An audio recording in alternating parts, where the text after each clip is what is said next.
வணக்கம் சார். வணக்கம். எப்படி இருக்கீங்க? நல்லா இருக்கேன். என் இனிய தமிழ் தரமான மக்களுக்கு பணிவான தாழ்வான என் வணக்கங்கள். Praveen Gandhi. Yes sir. Sir, வெளியே வந்த பிறகு ரெஸ்பான்ஸ் எப்படி இருக்கு சார்? ரொம்ப நல்லா இருக்கு. அதாவது கிட்டத்தட்ட வெளியே வந்ததுக்கு அப்புறம் எனக்கு என்ன ஃபீல் ஆச்சுன்னா, இன்னும் கொஞ்சம் எக்ஸ்ட்ரா நான் பண்ணிருக்கலாமோ, நம்ம கொஞ்சம் இருந்திருந்தா இன்னும் கொஞ்சம் மக்களுக்கு சுவாரஸ்யத்தை கொடுத்துருக்கலாமோ அப்படிங்கிற அளவுக்கு வெரி குட் ரெஸ்பான்ஸ். அதில் நெகட்டிவும் இருக்கும். நீங்கள் ஃபிலிம்னாலே நெகட்டிவ் பாசிட்டிவ் ரெண்டு சேர்ந்தாதான் அது ஃபிலிமாக கன்வெர்ட் ஆகும். அப்போ நெகட்டிவும் பாசிட்டிவும் சேர்ந்தது தான் கலவை தான் உங்களை சிலுவையில் மாட்டாமல் தப்பிக்க வைக்கும். கலவையை பார்த்து பயப்படக்கூடாது. நான் ஜாலியாகவே எடுத்துக்கிட்டேன்.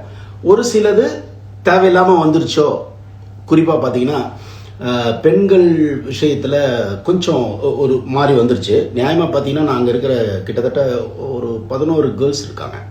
அந்த 11 கேர்ள்ஸுக்கிட்டையும் நான் சொன்னது பெண்கள் மகாசக்தி. நல்லா புரிஞ்சுங்க, பெண்கள் மகாசக்தி. ஆண் பெண் இரண்டுல எது சக்தின்னு பார்த்தீங்கன்னா பெண் தான். ஆண் இயங்காமல் நிற்பது, அதாவது ஸ்பேஸ். பெண் இயக்கம். ஒரு இயக்கத்துக்கு வரணும்னா பெண் சக்தி தான் இயங்கும். இப்போ உதாரணத்துக்கு நீங்கள் வீட்டில் ஒருத்தர் தூங்கிட்டு இருந்தாருன்னா ஒரு பெண்ணுக்கு பிடிக்கவே பிடிக்காது. அது அம்மாவாகட்டும், மனைவியாகட்டும், அக்காவாகட்டும் தூங்க விட மாட்டாங்க. ஏதோ ஒரு வேலையை கொடுத்து எழுப்பி ஓட விடுவாங்க. பெண் என்பவர்கள் இயங்கிக் கொண்டே இருப்பவர்கள். அவர்களால் தான் இந்த உலகம் இயங்கிக் கொண்டிருக்கிறது. இதை அவங்க கிட்ட அங்க இருக்கிற பெண்ணுப்பா மகாசக்திப்பா, தயவு செய்து உங்களை நீங்களே சின்னதா வேல்யூ பண்ணிடாதீங்க. நீங்க சின்னதா உங்களை வேல்யூ பண்ணீங்கன்னா உங்களுடைய தாட்டு எதிர்க்க இருக்கவங்களுக்கு ரிஃப்ளெக்ட் ஆகி உங்களை சின்னதா ஹேண்டில் பண்ணுவாங்க. அப்படிங்கிறத அந்த 11 கேர்ள்ஸுக்கு சொன்னேன். மேபி ஒரு சிலர் அதை ரிசீவ் பண்ணியிருப்பாங்கன்னா, என்ன அன்பார்ச்சுனேட்லி நான் சொல்ல போன விஷயத்தை இன்னும் கொஞ்சம் டைம் எடுத்திருந்தேன்னா மேபி அங்கே இருக்கிற பெண்களுக்கு அது புரிஞ்சிருக்கும். அவர்கள் மூலமாக ரசிகர்களுக்கும் போய் சேர்ந்திருக்கும். இதெல்லாம் நான் வெளியே வந்ததுக்கு அப்புறம் இந்த ரெஸ்பான்ஸை பார்த்துட்டு நான் ரியலைஸ் பண்ணது, இந்த வாய்ப்பை தந்த விஜய் டிவி பிக் பாஸ் டீமுக்கு நமஸ்காரம். சந்தோஷமா இருக்கேன். ரட்சகன் என்னோட ஃபேவரட் மூவி. அந்த மாதிரி ஒரு மூவி எதிர்பார்க்கலாமா சார்? சார், ரட்சகன்றது இப்போ இருக்கிற இளைஞர்கள் கொண்டாடக்கூடிய படம். ஏன்னா இன்றைய நம்மளுடைய நெருக்கடியான ஒரு அவசர உலகத்துல கோபம் இல்லாமல் யாராலையும் இருக்க முடியல. கோபம் எல்லாத்துக்கும் கோபப்படுறோம். அந்த படத்தோட கண்டென்ட்டே பார்த்தீங்கன்னா, கோபப்படுறவன் காதலிச்சா, அதாவது தேசிய கீதம் பாடுறவன் டூயட் பாடக்கூடாது. அதுதான் ரட்சகன் படத்தோட ஒன்லைன். நீ நல்லதுக்கு கோவப்படுற அப்படின்னா உனக்கு எதுக்கு காதல்னு அவங்க அப்பா கேட்பாரு, ஹீரோயினோட அப்பா. அதான் தேசிய கீதம் பாடுறவன் டூயட் பாடக்கூடாதுன்னு. அந்த மாதிரி இன்றைய இளைஞர்களுக்கு எல்லா பொறுப்பும் இருக்கு.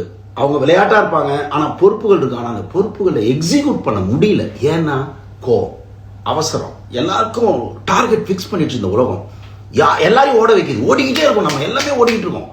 அந்த ஓடிக்கிட்டு இருக்கிறதுல கோவம் இல்லாம ஒருத்தன் ஓடிட்டான்னு வச்சுங்க, அவனுக்கு ஈஸி கப்பு. இதை தான் நான் ரட்சகன்ல சொன்னேன். கோவத்தை கட்டுப்படுத்து அப்படின்னு சொன்னேன்.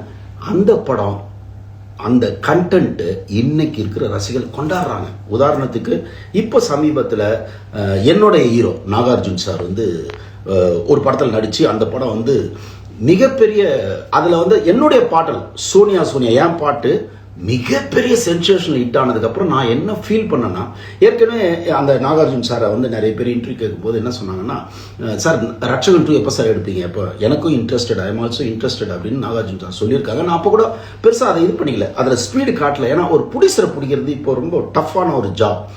எனக்கு இப்போ நாகார்ஜுன் சார் மேலே ஒரு பெரிய ஒரு கவனம் வந்துருச்சு. அதே மாதிரி என்னுடைய ரட்சகன் படத்திற்கு மிகப்பெரிய கவனம் இளைஞர்கள் மத்தியில் வந்துருச்சு சோனியா பாடலால. அதனால மிக விரைவில் ரட்சகன் பார்ட் 2 எடுக்க வேண்டிய அவசியத்திற்கு நான் தள்ளப்பட்டிருக்கேன். எடுக்கலன்னா நான் குற்றவாளி. அது கொஞ்சம் கஷ்டம் தான், டஃப் ஜாப். ஏன்னா நான் ஒரு கேப் விட்டுட்டேன். எல்லாரையும் கன்வின்ஸ் பண்றது ரொம்ப, அது ஒரு நான் அனுபவத்தில் பார்த்தேன். எல்லாரையும் கன்வின்ஸ் பண்றது ரொம்ப கஷ்டமா இருக்கு. ஏன்னா கேப் விடக்கூடாது. சினிமாவில் கேப்பே விடக்கூடாது. எந்த ஜாப்லையும் சரி, கேப் விட்டோம்னா உங்களை அப்டேட்ல இல்லையோன்னுவாங்க. நான் அப்பப்போ டேட்லயே இருப்பேன். அப்டேட் இல்லை, அப்பப்போ டேட் என்ன நடந்துகிட்டு இருக்குன்றதை நம்ம அந்த தேர்ட் ஐல பார்த்துக்கிட்டே இருப்போம். பட் அதை நீங்க ப்ராக்டிக்கலாக எவ்வளோ சொன்னாலும் புரியாது. என்ன சார் லாஸ்ட் படம் எப்போ எடுத்தீங்கன்னு கேட்பாங்க. ஸோ இவ்வளோ காம்ப்ளிகேட்டட் இருக்கு. இந்த காம்ப்ளிகேட் எல்லாம் மீறி இந்த ரசிகர்களின் ஆசைக்கு, அவர்களுடைய காதலுக்கு நான் கண்ணீர் சிந்தியாவது ரட்சகன் 2 போராடி எடுத்துருவேன், எடுப்பேன். Amazing sir. பிக் பாஸ் அனுபவம் எப்படி இருந்துச்சு சார்? சார் உண்மையிலே சார், நான் போகிற வரைக்கும் அது ஒரு ஷோ, ரைட்? ஷோ.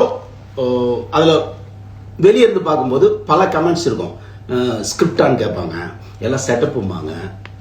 நான் அவ்வளோ கூட போல. ஓகே, ஒரு ஷோ கமல் சார் பண்ணார். கமல் சார் கமல் சார்லாம் போய் பண்ணுறாரு. கமல் சார் நம்ம வேறையா பார்த்தோம், அவர் போய் இந்த ஷோலாம் இருக்காருன்னு கமெண்ட்ஸ்லாம் எனக்கு இருந்தது உண்டு. கமல் சார் ஏன் அதை பண்ணாருன்றது நான் ஷோக்குள்ளே நுழைஞ்சதுக்கு அப்புறம் தான் தெரிஞ்சுது. அது ஒரு தவம். அங்கே ஒரு எனக்கு தெரிஞ்சு சார், நான் ஒரு டைரக்டர்ன்றதுனால ஒரு 400 பேர் ஒர்க் பண்ணுவாங்கன்னு என்னோட கெஸ்ஸு. ஏன்னா 24/7 நமக்காக ஒர்க் பண்ணிக்கிட்டே இருக்காங்க. எங்க 20 பேருக்காக 400 பேர் ஒர்க் பண்ணிட்டே இருக்காங்க. அந்த ஒர்க்குக்கு அவ்வளோ பெரிய எப்படி அதை ஆர்கனைஸாக பண்ணுறாங்க. எங்கேயுமே தப்பு நடக்குமா நானும் பார்க்குறேன். எங்கேயாவது மிஸ் பண்ணுவாங்களான்னு பார்த்தா நோ மிஸ்ஸிங்கிறதே இல்லை. அதை நான் ஆச்சரியப்பட்டு பார்த்தேன். எனக்கு அந்த நினைவில் எனக்கு டைம் தள்ளிடுச்சு. எனக்கு எப்படி இது முடியுது?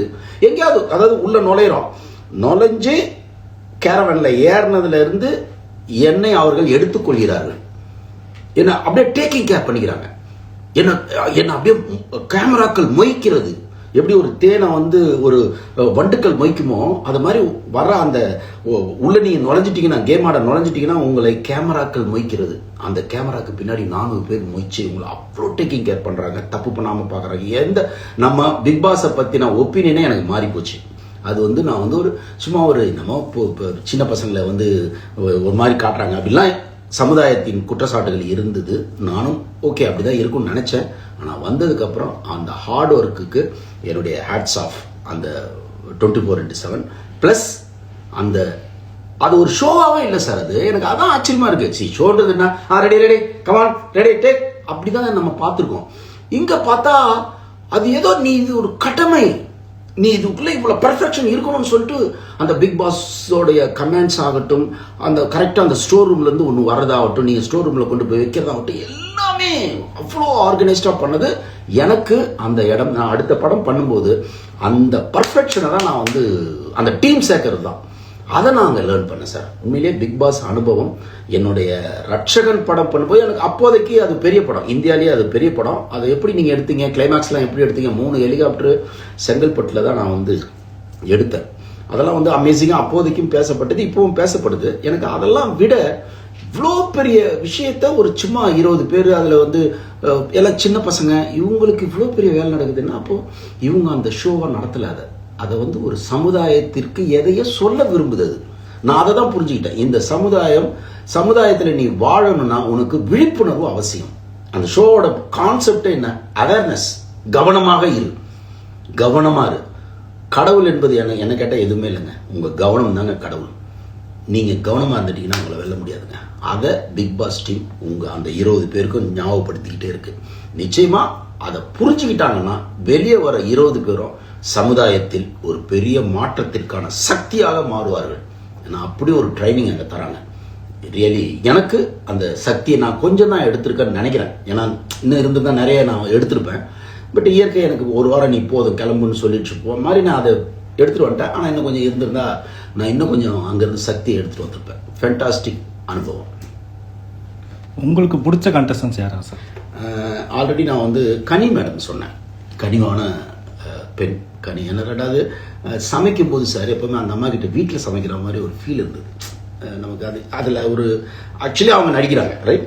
அந்த இடத்துல அவங்க கண்டஸ்டண்ட்டாக சமைச்சா அது அவங்க ஒரு ஜாப் பண்ணிக்கிட்டே இருக்காங்கன்றது. ஆனால் அந்த அம்மா சர்வீஸ் பண்ணும்போதும் அது இல்லவே இல்லை. அதே மாதிரி நந்தினி கிட்ட அந்த ஒரு கமிட்மெண்ட்டை பார்த்தேன். அன்ஃபார்ச்சுனேட்லி நந்தினி போயிட்டாங்க. அந்த ஒரு லவ் இருந்தது அந்த அம்மா கிட்ட. அன்ஃபார்ச்சுனேட்லி அவங்க போயிட்டாங்க. அவங்க போயிடக்கூடாது அந்த பொண்ணு. ஏன்னா கதை சொல்றது கதை நேரம்னு ஒன்று இருக்கு இல்லைங்களா?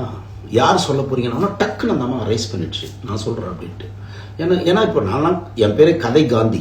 நான் கதை சொல்றதுல நான் சின்ன வயசுலேருந்து ட்ரெயின் ஆயிருக்கேன். நானே யோசிச்சுட்டு இருக்கேன். பார்த்தா அந்த அம்மா எந்திரிச்சுது. இவ்வளோ அவசரமா என்ன சொல்ல போகுதுன்னு பார்த்தா அவ்வளோ அருமையான நேரேஷன். எனக்கெல்லாம் கண் கலங்கிடுச்சு. அந்த நந்தினி பேசும்போது அவங்களுடைய லைஃப்பை சொல்லும்போது ரொம்ப கஷ்டமா இருந்தது. ஸோ அந்த கேரக்டர் உள்ள இருந்திருந்தா ஒரு வலியா இருக்கிற பெண் கூட ஒரு புதிய வழியை நோக்கி பயணிக்கலாம் இந்த பிக் பாஸின் மூலமாக அப்படிங்கிறத நம்ம ப்ரூவ் பண்ணியிருந்தா நல்லா இருந்திருக்குன்றது எனக்கு. அவங்கள நான் 2வது சாய்ஸாக வச்சிருந்தேன். அடுத்து துஷார்ன்ற பையன் தலையா அதில் வந்து செலக்ட் ஆன துஷார் வந்து எனக்கு ரொம்ப கவனத்தை ஈர்த்த பையன். அவனுக்கு ஒரு பெரிய ஃபீச்சர் இருக்குது. நான் வந்த 2வது நாள்லேயே அவர்கிட்ட சொன்னேன், தம்பி பெரிய ஆளாக வருவேன், அவங்ககிட்ட தலைமை பண்பு இருக்குது, அமைதியாக இருக்க, அப்சர்வ் பண்ணுற, உன் குரல்லையே ஒரு கமாண்டிங் இருக்குது. ஸோ அதனால் நீ இது கரெக்டாக யூஸ் பண்ணிக்கோ அப்படின்னு நான் சொன்னேன். அதுக்கேற்ற மாதிரியே அந்த டீமில் தலையாக செலக்ட் பண்ணுற இடத்துக்கு அவர் வந்தார். ஸோ நான் தான் அந்த இதை வந்து கைட் பண்ணி சொன்னேன். அது எல்லாருமே அதை ஒத்துக்கிட்டாங்க. ஸோ அதனால் ஒரு தலையாக வந்தார். அந்த பையனும் எனக்கு வந்து ஆப்ஷனில் இருக்கார். அடுத்ததாக யாருன்னு பார்த்தீங்கன்னா சபரி வர்றதுக்கான வாய்ப்புகள் இருக்குது. ஏன்னா கொஞ்சம் ட்ராமாட்டிக்காக இருக்கார், அவர் கொஞ்சம் பாடி லாங்குவேஜ்லாம் கொஞ்சம் ட்ராமாட்டிக்கு. ஆனால் ஒரு போட்டியாளனுக்கான அந்த ட்ராமாட்டிக்காக அது அவர் கன்வெர்ட் பண்ணிக்கிட்டாருன்னா might be Sabari also will run on the race, அதில் வந்து ஓட்டி வரலாம். அடுத்ததாக பார்த்தீங்கன்னா அப்சரா வந்து நான் கவனிச்சதில் ஒரு உள்ளுக்குள்ள ஒரு பவர் வச்சிருக்கிற பெண் உள்ள. நான் உங்ககிட்ட பேசும்போது உள்ள நான் சொல்கிறேன் தெரியுங்களா, பெண் வந்து சக்தியான ஒன்று அது அந்த அம்மா கிட்ட இருக்குது. ஆனால் கொஞ்சம் அவங்கக்கிட்ட ஒரு ஷைனஸ் இருக்குது. அது அந்த ஷைனஸ் வந்து எடுத்து அவங்க வெளியே போட்டுட்டு ஒரு ஒரு ஒரு ஃப்ரீ ஆகிடணும். அது வந்துடுச்சுன்னா தான் நீங்கள் அந்த தலைமையாக நம்பர் 1க்கு வர முடியும். அது ஒன்று அவங்கள பிரேக் பண்ணுது. மேபி வர நேரங்களில் அவங்களுக்கே மைண்டுக்குள்ளே அது சொல்லி அவங்களே அதை சரி பண்ணிக்கிட்டாங்கன்னா ரேஸில் அவங்களும் வர்றதுக்கு வாய்ப்பு உண்டு. அதுக்கப்புறம் பார்த்தீங்கன்னா கொஞ்சம் அழகாக இருக்கிறதுனால கொஞ்சம் ஸ்மார்ட்டாக இருந்தால் maybe Arora also might be. அது வந்து எனக்கு பொறுத்த வரைக்கும் அவங்க லாஸ்ட் ஆப்ஷனாக தான் இருக்காங்க. இருந்தாலும் அந்த பொண்ணுக்கிட்டே ஒரு சின்ன நிதானமும் சின்ன ஒரு பிளானிங் இருக்குது. மேபி அரோரா ஆல்சோ இந்த கேமில் வருவாங்கன்னு நான் நம்புகிறேன் சார். வீட்டில் யார் ஃபேக்காக இருக்காங்க சார்? எல்லாரும் வந்து கிளாப் பண்ணுது இருந்து அத்தனை பேர் கிளாப் பண்ணது யாருன்னு உங்களுக்கே தெரியும். பாரு, அது வந்து 100 ரகுவரை பாரு, 100 மன்சூர் அலிகான் பாரு, 100 நம்பியார். ஓகே சார், நீங்கள் எவிக்ஷன் ஆகும்போது லாஸ்ட் மினிட்ல வந்து யாரும் கிட்ட வர வேண்டாம்னு சொல்லிட்டீங்க. ஸோ அதுக்கான உண்மையான ரீசன் என்ன சார்? என்னன்னா சார், ஃபர்ஸ்ட் வந்து அன்எக்ஸ்பெக்டட். அதாவது நானே ரெடி ஆயிட்டேன், என்ன இருந்தாலும் நம்ம மனுஷன் தானே. இப்போ என்ன ஒரே டிமாண்ட் வந்துச்சுன்னா இப்போ வெளியே போய் என்னத்த சொல்றது, என்ன ஒரு வாரத்தில் வந்துட்டீங்க. எனக்கு ஐ டோன்ட் கேர். ஆனால் என்னை சுற்றி இருக்கிறவங்க கேட்குற கேள்விக்கு என்ன பதில் சொல்ல போகிறோம், அது வந்துச்சு என் மைண்டில் டக்குன்னு. ஐயோ அப்படி அதில் இருந்தேன். அப்புறம் திருப்பி விழிப்புணர்வுக்கு வந்துட்டேன். விழிப்புணர்வு சரி ஓகே ஃபைன் இட்ஸ் ஹேப்பனிங் அப்படின்ட்டு என்ன பண்ணேன், கனி மேடம் கிட்டேயும் அந்த துஷார் கிட்டேயும் சொல்லிட்டு வரணும்னு நினச்சேன். ஏன்னா நமக்கு நல்ல சோலா தெரிஞ்சவங்க 3-4 பேர் இருக்காங்க. துஷார், இவரு, அப்புறம் வினோத், கானா வினோத், அப்புறம் பிரவீன் ராஜ் இதெல்லாம் வந்து எனக்கு ஒரு இவங்க கிட்டலாம் சொல்லிட்டு வந்துருக்கணும். என்னன்னா அவங்க கிட்ட போய் சொல்லிட்டு அவங்க கிட்ட மட்டும் நான் என்னோட எமோஷனில் காட்டிட்டு வந்துருந்தேன்னு வச்சுங்களேன், மிச்சவங்களுக்கு ஒரு மாதிரி அன்ஈஸியாக இருக்கும். அப்போ நாங்களாம் என்ன தப்பா அப்படின்னு நான் இப்போ எல்லாரையும் ஹக் பண்ணணும், அதுக்கு டைம் எடுத்துக்கும். எனக்கு என்னன்னா மைண்ட் இப்போ எதுக்கு போயிடுச்சுன்னா, இந்த இடத்துக்கு வந்துட்டு ஏன் இயற்கை நம்மளை ஒரு வாரத்துக்குள்ள நானும் அந்த முடிவு எடுத்துட்டேன். ஏதோ ஒரு காரணங்களை இன்னும் ஒரு வாரம் கூட இருந்திருக்கலாமே, ஏன் அதில் அதிகமாக எனக்கு மைண்ட் அங்கே போனதுனால இங்கே எனக்கு திரும்ப முடியல. திரும்பிட்டு சரி ஒருத்தர்கிட்ட லவ் காட்டிட்டு மிச்சவங்க கிட்ட காட்டலன்னா அது அவங்களுக்கு பெயின்ஃபுல்லாக இருக்குமே. டோட்டலாகவே இன்னொன்று நான் சொல்லவும் அங்கே நான் தயாராகிட்டேன். என்ன தயாராகிட்டேன்னா, என்ன யாரும் தோக்க அடிக்க முடியாதுன்னு அதுக்கு ஜம்ப் ஆகிட்டேன் மைண்டில். ஸோ இப்போ என்னன்னா அது தோல்விங்கிற மனப்பான்மை எப்பவுமே சார் நான் ஒன்றுத்தில் ரொம்ப தெளிவாக இருப்பேன் சார். நான் 5 படம் பண்ணேன், 5ல் 3 படம் நல்ல பேர் வந்தது. ஒரு 2 படம் முன்ன பின்ன இருக்கும்போது கூட நான் அதை தோல்வியாக கன்வெர்ட் பண்ணிக்கவே மாட்டேன். ஏன்னா அப்புறம் ஓட முடியாது. அதனாலேயே சரி இங்கே நம்ம வந்து காட்டிடக்கூடாது, இது ஒரு அனுபவம், அவ்வளோதான். நம்ம அனுபவத்துக்கு தான் வந்தோம், அனுபவத்திலேருந்து சீக்கிரம் அனுப்பப்படுறோம், அவ்வளோதானே தவிர இதில் வெற்றி தோல்வி இல்லை. ஏன்னா அவங்க எல்லாரோட ஃபேஸ் என்னவா வருதுன்னா, ஐயோ சார் நீங்கள் போறீங்களா, இதுங்க தான் நமக்கு குத்துன்னு குத்துச்சிங்க, அங்கே வந்துட்டு என்னாலும் நீங்கள் போறீங்களா சார் அப்படின்னு ஒவ்வொன்று வருது மூஞ்சி. அதையும் இது பண்ண பார்க்குதுங்க அதுங்க. பார்த்தியா அவர்கிட்ட செமையா ட்ராமா பண்ண பார்த்தியான்னு வருதுங்க. நமக்கு தெரியல, தவிக்குதுங்க அதுங்க. இங்கே ஸ்கோர் பண்ணிடலாம், இவர்கிட்ட ஐயா மாட்டிச்சு ஒரு கொக்கு அப்படின்ற மாதிரி வந்தாங்க. அது எனக்கு தெரிஞ்சிருச்சு. அடுத்து நம்ம கிட்ட டிராமா போடதா வருதுங்க. உண்மை எதுகிட்டே இல்லை. உண்மையா இருந்தது கனி இருந்திருப்பாங்க. ஏன்னா எனக்கு தெரியும், அந்த அம்மாவை தெரியும். மேபி அப்சரா இருந்திருக்கலாம். ஆனால் அப்சரா தான் ஃபஸ்ட்டு என்னோட பேரையே எடுத்தாங்க. அது எனக்கு கொஞ்சம் வருத்தம் தான். ஏன்னா அந்த அப்சராவை நம்ம ரொம்ப பெருசாக நினச்சோமே, நமக்கு எகெயின்ஸ்டாக சொல்லிட்டு ஓகே அவங்க வாயில் வந்துச்சு அந்த வார்த்தை, ஓகே நோ ப்ராப்ளம். அப்புறம் துஷாருக்கு இன்னும் கொஞ்சம் நின்று பேசிட்டு வரலான்னு பார்த்தேன். இவ்வளோதான் என்ன. ஆனால் ஓவராலாகவே நம்ம வந்து யாருக்குமே நெருக்கம் இல்லாமல் இருந்துட்டோம்னா எல்லாருமே ஒட்டுமொத்தமாக நம்மளை திட்டட்டும். ஏன் 10 பேர் திட்டட்டும், 18 பேரும் திட்டட்டு அப்படி வந்துட்டு அது அப்படி எடுக்கப்பட்ட முடிவுதானே தவிர அவங்க மேலே வெறுப்புணர்ச்சியில் எனக்கு சார் எனக்கு யாருமே வெறுப்புணர்ச்சியே கிடையாது சார். ஏன்னா வெறுப்புணர்ச்சி நல்லா இங்கே நான் சொல்கிறேன் கேட்டுக்கேன். ஒருத்தரை நான் வெறுக்கிறேன்னா அவரை வெறுக்கல, என்ன நானே வெறுக்கிறேன். அவர் போயிடுவார், அவரை தூக்கி நான் சுற்றுவேன். நான் நந்தினிக்கிட்டே அதான் சொன்னேன், நேற்றைய சம்பவங்களை தூக்கி சுத்தாதம்மா, அது செத்த போனோம். நேற்றைய சம்பவம்ன்றது என்னை பொறுத்த வரைக்கும் இப்போ அது முடிஞ்சு போச்சு. உன் வாழ்க்கையில் நிறைய பேட் எக்ஸ்பீரியன்ஸ் ஆகிருக்கு, அதெல்லாம் செத்த போனோம் தானே. அதை ஏன் இப்படி பண்ணிட்டாங்க அப்படி பண்ணிட்டாங்க, அவரு ஏமாத்திட்டாரு இவரு ஏமாத்திட்டாரு, அந்த பாரத்தை ஏன் நீ தூக்கி சுத்துறன்னு. அது மாதிரி எனக்கு நான் வந்த உடனே அவ்வளோதான் ஓவர். நமக்கு பிக் பாஸ் போன ஒரு நல்ல அனுபவம், சின்சியாரிட்டின்றதை அங்கே நான் கற்றுக்கிட்டேன். அவ்வளோதானே நான் வந்து இல்லை பண்ணாத, அதையே நினச்சிக்கிட்டு இருந்தால் மனசு வந்து பெயினாக இருக்கும். ஸோ நான் அங்கே ஏன் யாருக்கிட்டே சரியாக வந்து வரும்போது நான் வந்தேன்னா, இந்த 18 பேருக்கும் நம்ம மேலே ஒரு தனிப்பட்ட இவர் நல்ல போகும்போது நான் ஒரு 4 பேர்கிட்ட ரொம்ப அன்பாக காட்டிடுறேன். அப்போ மிச்சவங்க கடுப்பாகும். ஓவராலாக இது பண்ணால் அதுலேயாவது அவங்க ஒத்துமையாக என்ன திட்டட்டும். அவங்க எல்லாம் தனித்தனியாக இருக்காங்க. முறையாக ஒத்துமையாக பிரவீன் காந்தியை திட்டட்டு வந்துட்டேன். ஏன்னா அவங்க திட்ட தான் செய்வாங்க. ஏன்னா அப்படிதான் அது கேம் அதானே. யா. ஸோ அந்த வாரம் நீங்கள் ஹெல்மெட் ஆகலைன்னா வேறு யார் ஹெல்மெட் ஆகிருப்பாங்க நீங்கள் நினைக்கிறீங்க சார்? அது எனக்கு தெரிஞ்சு ஆதிரை கொஞ்சம் பெரிய லெவலில் இல்லாதனால மேபி ஆதிரை இருந்திருக்கலாம். ஆதிரை தான் என்னோட சாய்ஸாக இருந்தது. ஆதிரை தான் வந்திருப்பாங்க. உங்கள் அடுத்த பிளான் என்ன இருக்கும் சார்? சார் தான் சார், இப்போ எனக்கு பிக் பாஸ்ன்றது ஒரு வாரமாக இருந்தாலும் அது டைமண்ட். ஓகே, நான் இவ்வளோ பெருசாக இரும்பு அள்ளிட்டு போகிறத விட டைமண்டை வந்து ஒரு பீஸ் சின்ன பீஸ் எடுத்துகிட்டு போனாலும் அதுக்கு வேல்யூ. அது மாதிரி பிக் பாஸ் ஷோ எனக்கு ஒரு வாரம் என்னை வந்து ஒட்டுமொத்த தமிழக மக்களுக்கும் தமிழ் மக்களுக்கும் தெரிய வச்சிருச்சு. ஓ, ரட்சகன் படத்து டைரக்டர், ஜோடி படத்து டைரக்டர், ஸ்டார் படத்து டைரக்டர், நேர்ந்துக்கிட்ட பாட்டு அப்படின்னு அவங்க கனெக்ட் பண்ணுறதுக்கு ரொம்ப பெரிய பிளாட்ஃபார்மாக இருந்தது. நான் இவ்வளோக்கும் நிறைய டிவி டிபேட்ஸ்லாம் பேசியிருக்கேன். ஆனால் மக்களுக்கு ஒருத்தர் டிவி டிபேட்டில் பேசுவார்ப்பா, தொப்பி போட்டு பேசுவார்ப்பா, அவ்வளோதான் நம்மளோட அடையாளம் அங்கீகாரமாக இருந்தது.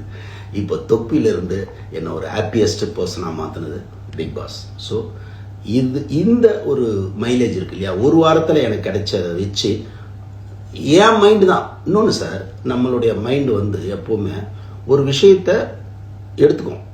ஓகே, நியூரான் வந்து நம்ம மண்டையில் கோடி ட்ரில்லியன் நியூரான்ஸ் இருக்குது. அது வந்து என்னென்னா நம்மளுடைய வாழ்க்கையில் நடந்த சம்பவங்களை வச்சுக்கிட்டு அந்த நியூரான்ஸ் ஆக்டிவ்லேயே இருக்கும். இப்போ என்னன்னா பிக் பாஸ்ல நான் போயிட்டு வந்ததுனால பிக் பாஸோட கெட்டதை மட்டும் அது பிடிச்சிக்கும். ஏன் ஒரு வாரத்தில் வந்துட்டேன் நீ நம்ம வேஸ்ட்டு அப்படின்னு இதுதான் சொல்லணும். வெளியாளர்கள் சொல்கிறத விட வெளியால் ஒரு நாளைக்கு 10 பேர் சொல்லுவாங்க, அது 100 பேர் சொல்லுவாங்க. ஆனால் நியூரான் எனக்குள்ளே இருக்கிற அந்த நான் அது என்ன பண்ணுன்னா, தூங்கும்போது சொல்லும், சாப்பிடும்போது சொல்லும், ரெஸ்ட் ரூம் போகும்போது சொல்லும், சொல்லிக்கிட்டே இருக்கும். அந்த இடத்துல நீங்கள் மாற்றிக்கணும். நான் 100 நாள் இருந்ததா என்ன நானே ஏமாத்த ப்ராக்டிஸ் பண்ணிக்கணும். அந்த நியூரான்களுக்கு வேற ஒரு தீனி போடணும். ஜெயிச்சிட்டோம், கப்பு வாங்கிட்டோம், விஜய். அதை இன்னொன்று சொல்ல விரும்புகிறேன். இப்போ விஜய் சேதுபதி எப்படி நான் அதை மாற்றினன்றதை சொல்கிறேன். விஜய் சேதுபதி சார் பேரை எடுக்கிறாரு, அப்படியே ஒரு சின்ன மியூசிக் நானே போட்டுக்குவேன். போட்டுட்டு எடுத்து பார்த்தா பிரவீன் காந்தின்னு வந்தது இல்லை. அங்கே நான் என்ன தெரியுமா சவுண்ட் ஓவர்லாப் பண்ணிட்டேன், என்னுடைய அடுத்த படத்தின் இயக்குனர் பெயர் பிரவீன் காந்தி. யா, பிரவீன் காந்தி சார் தான் அடுத்த படம் டைரக்ட் பண்ண போறார். நான் என்ன நானே மாற்றிட்டேன், முடிஞ்சு போச்சு. ஸோ அடுத்து நான் விஜய் சேதுபதி சார் வச்சு படம் பண்ண போறேன், அதை காட்டுறாரு அவர். முடிஞ்சு போச்சு. என்ன நானே சீட் பண்ணிக்கணும், என்ன நானே உட்காந்து அழகுடுது, சீட் பண்ணிட்டேன். அவன் இப்போ என்ன பண்ணிட்டான், உள்ள இருக்கிற நியூரானு ஆமாம் விஜய் சேதுபதி சார் எடுத்து காட்டிட்டாரு, பிரவீன் காந்தின்னு காட்டிட்டாருன்ட்டு அவன் இப்போ அமைதியாக இருக்கான். இவ்வளோதான் வாழ்க்கை. உங்களுக்குள்ள இருக்கிற அந்த நியூரான்ஸை நீங்களே ஏமாத்த பழகுங்க. அந்த நீங்களேன்றது அந்த நான் விஜய் சேதுபதி கிட்ட சொன்ன பார்த்தீங்களா, நான் மகாசக்தி, அது எல்லா இடத்துலையும் பறந்து விரிச்சு கிடக்குது. அதான் நீங்கள் மாறிடணும். நீ இப்போ பிரவீன் காந்தியே இருக்கக்கூடாது. பிரவீன் காந்தி டுபாக இருக்குது. இது மாதிரி 800 கோடி பேர் இருக்கான். ஆனால் அது ஒன்றே ஒன்று தான் இருக்குது, எங்கும் இருக்கிறது ஒரே சக்தி. அந்த சக்தியாக நான் இருக்கிறன்றதான் நம்பணும் ஃபஸ்ட்டு. இது சாதாரண வேலை இல்லை. இப்போ நம்ம கேளும்போது நிறைய கமெண்ட்ஸ் வரும், தண்ணி போட்டு வளர்றாம்மா, புரிய நம்ம லூசும்மா, ஒரு என்னென்னமோ சாமியார் மாதிரி பேச என்னென்னமோ வரும். ஓகே, யாகவா முனிவரா ஏதோ அந்த மாதிரிலாம் பேசுவாங்க. ஆனால் புரிஞ்சுங்க, நான் சொல்ல வர்றது என்னன்னா, உங்களுக்கு எதிரி நீங்கள் தான். அது நியூரான்ஸாக இருக்குது. ஒவ்வொரு வாட்டி மூச்சு காற்று எடுக்கும் போதும் அந்த நியூரான்ஸ் உங்களுக்கு எதிராக பேசும். அதனால தான் நீங்கள் என்ன பண்ணுறீங்க, சோஷியல் மீடியாவில் போகிறீங்க, கமெண்ட்ஸுங்களை போடுறீங்க, உங்களால் பேலன்ஸ் பண்ண முடியல, யாரையும் திட்டுறீங்க, அதில் கொஞ்சம் ரிலாக்ஸ் ஆகிடுறீங்க. உண்மையிலே நீங்கள் உங்களையே திட்டிக்கிறீங்க, என்ன திட்டல, உங்களை திட்டிக்கிறீங்க. ஏன்னா அந்த வார்த்தைக்கு நீங்கள் தானே ஓனர். என்னை ஏதோ திட்டுறீங்கன்னு வச்சுங்க, அந்த வார்த்தைக்கு ஓனர் யார்? நீங்கள் தான். அது உங்களுக்குள்ள பதிவாயிடுச்சு. அதனால் நான் என்னையே மாற்றிக்கிட்டேன். நம்ம 100 நாளில் ஜெயிச்சிட்டோம். அது மட்டும் இல்லாமல் விஜய் சேதுபதி நான் தான் அடுத்த பட டைரக்டர்னு காட்டிட்டாரு. ஸோ ஐ ஆம் லக்கி. நான் என் நியூரான்ஸை ஏமாற்றிட்டேன். ஸோ அதனால் நான் நிம்மதியாக இருக்கேன். மக்களுக்கு என்ன சொல்ல விரும்புறீங்க சார்? ரொம்ப சிம்பிள் சார். நான் வந்தது பர்பஸே சார், அஃப்கோர்ஸ் கொஞ்சம் காசு கிடைக்கும், இவ்வளோ பெரிய புகழ் கிடைக்கும் நான் எதிர்பார்க்கல. ஒரு வாரத்தில் இவ்வளோ பெரிய புகழ், ஒரு வாரத்திலே இவ்வளோ பெரிய புகழ் கிடைச்சிருச்சு, நான் அதை எதிர்பார்க்கல. கொஞ்சம் பணம் கிடைக்கும், ரெண்டாவது கொஞ்சம் அப்டேட் ஆகலாம் அப்படின்றது. இது ரெண்டும் வந்து எனக்கு ஒரு 20% சார். 80% என்னென்னா, நான் ஒரு வாழ்க்கையை நிறைய இழந்துட்டு, எனக்கு கல்யாணம் ஆகலை, எந்த ஒரு கமிட்மெண்ட்ஸும் இல்லை எனக்கு வாழ்க்கையில். இப்போ என்னை வந்து ஏதாவது ஒரு சொல்லுவாங்களே, அது சொல்லக்கூடாது, வாழ்க்கை மனிதர்கள் பயப்படுற ஒரு வார்த்தை, மரணம் வருதுன்னு வச்சு சும்மா ஜாலியாக பேசுங்க. மரணம் வருதுன்னு வச்சுக்கோங்க, come on mister Yaman sit, will have coffee, அப்புறம் யாரை லாஸ்ட்டாக பிடிச்சிட்டு வரீங்க அப்படின்னு கேட்குற அளவுக்கு நான் என்னை மன ரீதியாக ஸ்ட்ராங்காக வச்சுக்கிட்டேன்.